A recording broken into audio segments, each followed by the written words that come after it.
আজকের লাঞ্চ মেনুতে ছিল পালং শাকের চচ্চড়ি।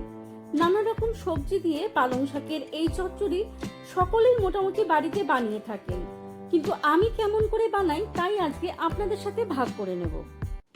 ঘরোয়াভাবে পালং শাকের চচ্চড়ি বানাতে আমি কিন্তু কোনো রকম বাটা মশলা ব্যবহার করি না, শুধুমাত্র মশলা ফোড়ন ও সবজিকে ধিমে আঁচে ঢাকা দিয়ে দিয়ে এই রান্নাটি করে থাকি।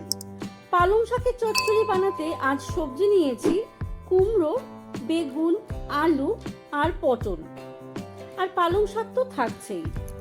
পালং শাককে ধুয়ে ছোট ছোট করে কেটে নেব, আর এদিকে কুমড়ো, আলু, বেগুন, পটল একটু বড় করে পিস করে নেব। বড়ি দিয়ে পালং শাকের এই নিরামিষ চচ্চড়ি বানিয়ে নিতে আপনারা আপনাদের মন মতন সবজি দিতে পারেন, আর শীতকাল হলে হয়তো পালং শাকের সবজির প্রকার আরো বেড়ে যেতে পারে। সাধারণ রান্না, কিন্তু জিভে জল আনার মতন এই রান্নাটি দেখতে আমার সাথে প্রথম থেকে শেষ অবধি দেখতে হবে। কড়াইতে 1.5 টেবিল চামচ সর্ষের তেলে প্রথমে বড়িকে লাল লাল করে ভেজে তুলে রাখবো।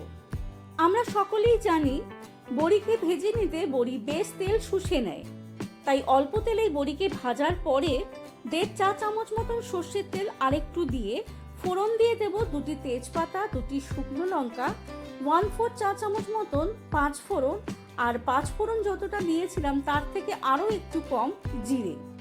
এই 5 ফোড়ন আর জিরের গন্ধই কিন্তু আমার এই রান্নায় চাই। যেহেতু এই রান্নায় কোনো রকম বাটাবাটি মশলা আমি ব্যবহার করি না, তাই ফোড়নের গন্ধই কিন্তু এই রান্নার প্রাণ।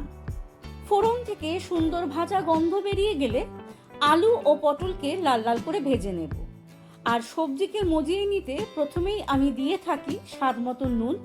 ধিমে আঁচে ঢাকা দিয়ে দিয়ে এই রান্নাটি করব, আগেই বলেছিলাম। এবার কুমড়ো আর বেগুন আগে থেকেই ভেজে রেখেছিলাম। আমরা সকলেই জানি কুমড়ো আর বেগুন খুব তাড়াতাড়ি নরম হয়ে যায়, তাই বেগুন দেব সব শেষে।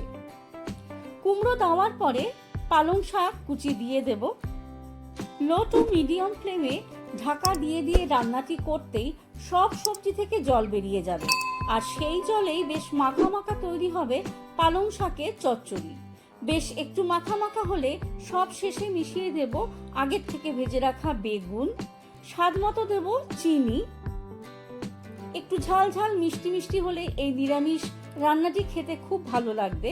এবার মিশিয়ে নেব ভেজে রাখা বড়ি, ভালো করে নাড়িয়ে চাড়িয়ে নেব। হয়ে গেল ঘরোয়াভাবে একদম কোনো রকম বাটাবাটি মশলা ছাড়া পালং শাকের চচ্চড়ি। গরম ভাতের সাথে একবার হলেও করে খেয়ে দেখবেন।